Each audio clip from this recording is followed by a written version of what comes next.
તો સતત મહાયુદ્ધ ચાલી રહ્યું છે 38મો દિવસ આજે છે તેનો ત્યારે આજની 10 મોટી વાતો ઉપર નજર કરીએ મહાયુદ્ધની તો પહેલી વાત છે ટ્રમ્પનું અલ્ટિમેટમ સ્વીકારવા ઈરાન તૈયાર નથી જે ટ્રમ્પ સતત એક બાદ એક અલ્ટિમેટમ આપી રહ્યું છે ઈરાનને તે સ્વીકાર્ય નથી ટ્રમ્પની ધમકી ડીલ ન થઈ તો ઈરાનને ફૂંકી મારીશું તેવી પણ ડોનાલ્ડ ટ્રમ્પે ધમકી આપી અને ફરી એક નવી ડેડલાઇન આપી છે ઈરાનનો પલટવાર पूरी ताकतथी अमेरिकानो सामनो करीशुं पूरी ताकतथी वळतो जवाब ईरानी सेना पण आपशे ईराननो हुंकार दुश्मनो माटे होर्मुज हमेशा बंध रहेशे तेवो हुंकार पण ईराने कर्यो छे दुनिया माटे होर्मुज खुल्लुं छे परंतु दुश्मनो माटे बंध रहेशे युद्ध वच्चे ट्रम्पे नेतन्याहू साथे वातचीत करी छे टेलिफोनिक वातचीत ट्रम्पे नेतन्याहू साथे करी छे सतत जो इजरायल ने अमेरिका ईरान पर हुमला करी रह्या छे तेने लईने वातचीत करी छे रशियाए अमेरिकाने अल्टिमेटमनी भाषा छोड़वा माटे अपील करी छे रशियाए अमेरिकाने अपील करी छे जे वारंवार अल्टिमेटम आपवामां आवी रह्युं छे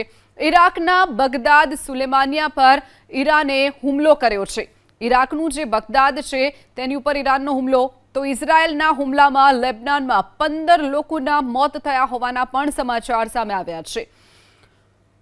तो कुवैत पर ईरानना ड्रोन हुमलाथी भारे ताराजी सर्जाई है ईरान सतत जे अन्य खाड़ी देशों पर हुमला करी रह्युं छे तेमां आज कुवैत पर वधु एक हुमलो करवामां आव्यो छे तो आ तरफ काचा तेलना भाव $111 प्रति बैरल पर पहुंची गया है सतत क्रूडना भावमां वधारो थई रह्यो छे।